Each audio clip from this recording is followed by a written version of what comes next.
Bonjour à tous et bienvenue, ici Morgiane. On se retrouve aujourd'hui pour parler de la mort tragique de Michael Rockefeller, fils de l'ancien vice-président américain Nelson Rockefeller et héritier de la richissime famille du même nom, connue entre autres pour être une des plus grandes fortunes du monde. Michael disparaît mystérieusement en 1961 au cours d'une expédition et des témoins affirmeront qu'il a été mangé par un peuple cannibale. Si vous voulez savoir plus en détail ce qui est arrivé à Michael, on se retrouve juste après le générique.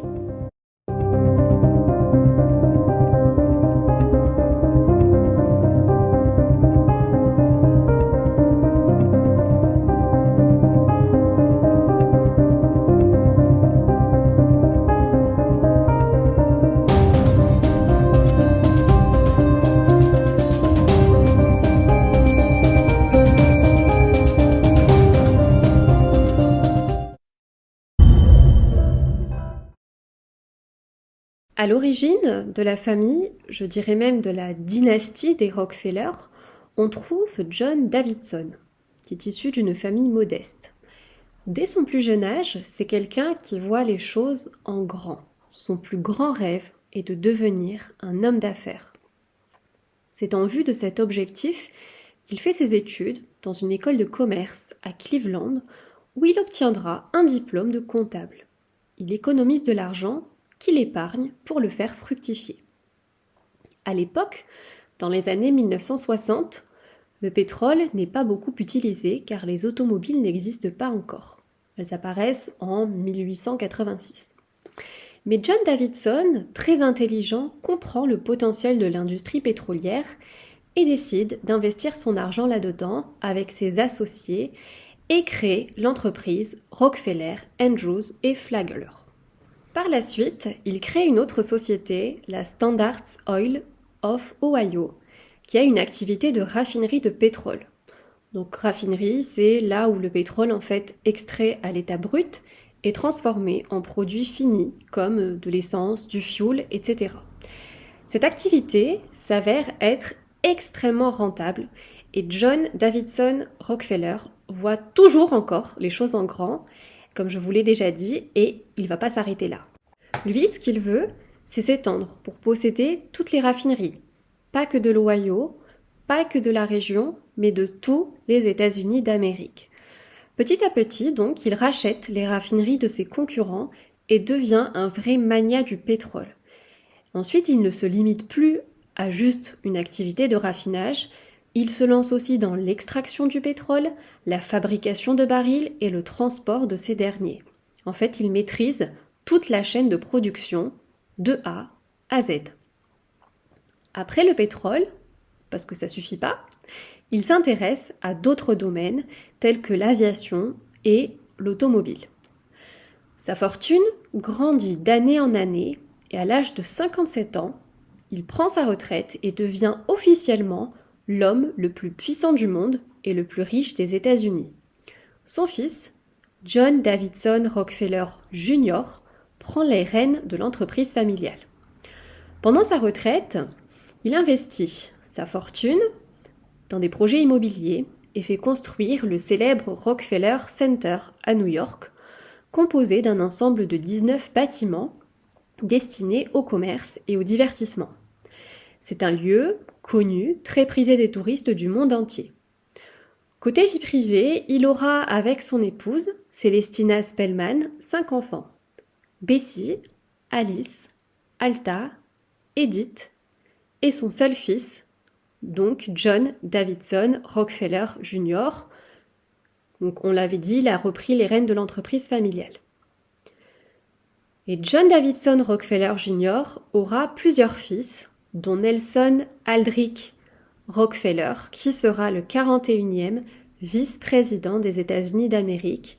Et vous voyez, c'est là qu'on se rapproche tout doucement de Michael Rockefeller, dont je vous ai parlé au tout début de l'introduction, puisqu'il est le fils de Nelson.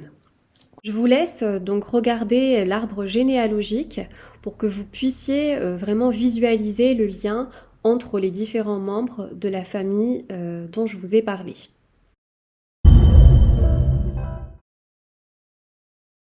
Alors maintenant que vous savez qui sont les Rockefeller, que le contexte est posé, il est temps d'en savoir un peu plus sur Michael. Alors Michael, c'est un jeune homme brillant. Il fait ses études à l'université d'Harvard, où il sort diplômé en 1960. Michael est un aventurier. Il aime voyager et est passionné, comme son père, d'art primitif. Alors, qu'est-ce que l'art primitif pour ceux qui ne savent pas? Alors déjà, c'est un terme un peu controversé d'ailleurs. Et ça désigne les arts traditionnels non occidentaux. C'est-à-dire, par exemple, l'art africain traditionnel, l'art d'Océanie, l'art précolombien, etc. À titre d'exemple, c'est le genre d'art que vous pouvez retrouver en France au musée Jacques Chirac du Quai Branly. Donc bref, Michael aime l'art primitif, il aime étudier aussi l'ethnologie, donc les différentes ethnies et les différents peuples du monde. C'est pour ça que, contrairement à son père, il ne se contente pas seulement d'acheter des pièces rares pour compléter donc la collection de son père auprès de revendeurs. Lui, ce qu'il veut, c'est vraiment aller au contact des peuples et chercher les objets d'art directement sur place, à la source.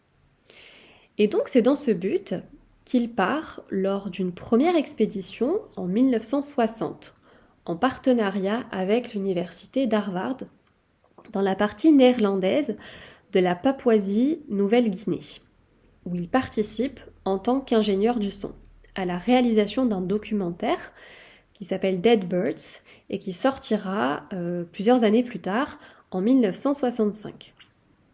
Durant cette expédition, Michael et son équipe filment le peuple Asmat dans le village d'Odjanep. Bon, vous m'excuserez pour les prononciations, c'est pas évident.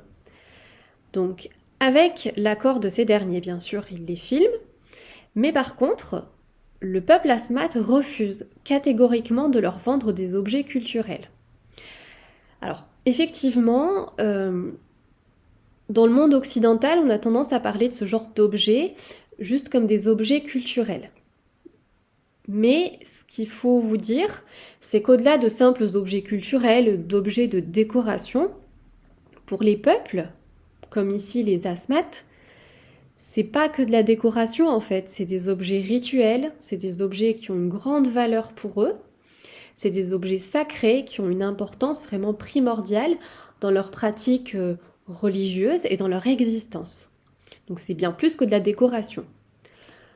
Donc finalement, Michael retourne aux États-Unis, bredouille. Il n'a pas pu ramener ce qu'il considère comme des objets d'art, puisqu'il a eu un refus par rapport à ça. Mais malgré tout, il est très enthousiaste. Il revient aux États-Unis des images plein la tête et il a des vidéos et des photos souvenirs. Alors suite à cette première expérience, le peuple Asmat le fascine vraiment de plus en plus. Voilà pourquoi, un an plus tard, en 1961, à l'âge de 23 ans, il décide de repartir en expédition vers la Papouasie-Nouvelle-Guinée. Cette fois, donc, il est juste accompagné de René Weising, c'est l'ethnologue du gouverneur néerlandais. Donc je le rappelle, à l'époque, une partie de la Papouasie-Nouvelle-Guinée était néerlandaise, donc c'est pour ça. Et puis ils sont accompagnés aussi de 2 guides locaux. Donc, ils s'apprêtent à aller revoir le peuple Asmat et naviguent en pirogue vers le fameux village d'Odjanep. Mais malheureusement, durant le trajet, eh bien, ils sont pris dans une violente tempête et l'embarcation chavire au large des côtes. Ce qui se passe, c'est que les 2 guides qui les accompagnent les laissent seuls pour aller chercher de l'aide à la nage et disent à René et Michael d'attendre. Donc René et Michael attendent en se maintenant en fait à la coque qui est renversée. Et puis ils attendent et personne ne vient à leur secours. Lassé en fait d'attendre un peu pour rien entre guillemets, Michael décide de nager, même s'il y a quand même une dizaine de kilomètres, ce qui est pas rien, c'est quand même une sacrée distance. Mais bon, voilà, il veut nager jusqu'à la rive. C'est d'ailleurs un plutôt bon nageur. Alors il s'attache autour de la taille 2 bidons d'essence vides. C'est en fait pour l'aider à flotter plus facilement et éviter qu'il se noie. Le lendemain, René Wijsing, donc l'ethnologue du gouverneur néerlandais, qui lui est resté en fait accroché à la pirogue, est secouru. Mais la question se pose par rapport à Michael, qui reste introuvable. Personne ne le reverra plus jamais, malgré les nombreuses recherches. Pendant 2 semaines, des recherches sont menées par des personnes sur place, des bateaux qui sont affrétés, des hélicoptères, des avions, mais rien, absolument rien, il a totalement disparu. Son père, Nelson Rockefeller, et sa mère, Mary, donnent des conférences de presse et se rendent sur place à la recherche de leur enfant, mais toujours rien. Alors dès lors, plusieurs hypothèses sont faites. D'abord, on va commencer par l'hypothèse la plus simple, qui consiste à dire que Michael, en tentant de rejoindre la côte, se serait tout simplement noyé, ou alors il aurait été dévoré par des animaux sauvages, comme des crocodiles ou des requins, par exemple. Ça, c'est la version officielle. C'est la version qui a été maintenue jusqu'au bout. Après, il y a eu d'autres événements qui ont fait qu'on s'est posé des questions et qu'on s'est dit que c'est peut-être pas forcément ce qui s'est passé. Par exemple, alors en 1969, le débat est relancé après qu'une scène, mais vraiment improbable, ait été filmée exactement dans la même région où Michael a disparu. Donc sur cet enregistrement vidéo, on voit parmi une foule de guerriers asthmates, on voit sur les images une personne qui se démarque vraiment des autres par sa couleur de peau particulièrement blanche, qui n'appartient pas du tout aux caractéristiques ethniques des Papous qui ont une peau plutôt foncée. Alors, est-ce que ce serait pas Michael ? Certains sont convaincus, suite à ces images, qu'en arrivant sur les côtes après avoir nagé, eh bien, il a été accueilli par le peuple asthmate et qu'il les a rejoints et que désormais il vit à leur côté. Ça, c'est la deuxième hypothèse. Ensuite, en 2014, donc c'est un peu plus récent, on a une hypothèse, mais vraiment bien plus glauque, qui est évoquée dans le livre de Carl Hoffman, qui est un journaliste du National Geographic. Alors, dans son ouvrage, il raconte avoir recueilli les témoignages de 2 missionnaires qui ont vécu pendant 2 ans auprès du peuple asthmate. Selon ces 2 missionnaires, les asthmates auraient avoué que Michael aurait réussi à rejoindre la côte et qu'il serait tombé sur leur guerrier, qu'il l'aurait capturé. Et après l'avoir capturé, il l'aurait tué, mangé son cerveau, après lui avoir fendu le crâne en 2. Ils auraient ensuite cuisiné et mangé les restes de son corps et conservé ses os pour en faire des armes comme des poignards ou des pointes de flèches. Son sang aurait été drainé, donc ça veut dire qu'ils ont gardé son sang, et il aurait servi par la suite lors de danses rituelles. Et les 2 missionnaires en question, qui ont entendu ces témoignages-là, auraient même vu de leurs propres yeux le crâne de Michael, puisqu'il a été conservé par le peuple asthmate.